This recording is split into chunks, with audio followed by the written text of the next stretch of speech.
በኪዮቶ ያለች አንዲት ሞቅ ያለች ቤት ውስጥ ማያ በቀይ ኳሷ ትጫወት ነበር።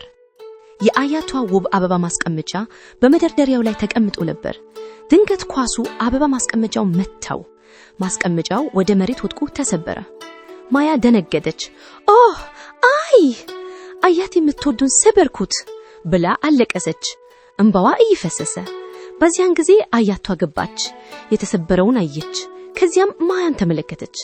ነገር ግን አያቷ አልተቆጣችም። እንደውም በቀስታ ተንበርክካ ማያን አቅፋት ልጄ ሆይ አለች በረጋ ድምፅ።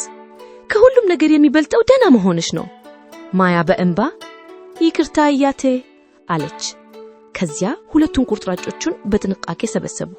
አያቷ በትዕግስት እያንዳንዱ ክፍል አገናኘች። ማስቀመጫው እንደ ቀድሞ አልሆነም። ነገር ግን ላዩ ላይ ያሉት ስንጥቆች ሌላ መልክ ሰጡት። ማያ ተመልክታ ፈገግ አለች። አሁንም ውብ ነው አለች። አያቷም አዎ አሁን አዲስ ታሪክ አለው፣ የፍቅር የይቅርታ እና የመተገን ታሪክ።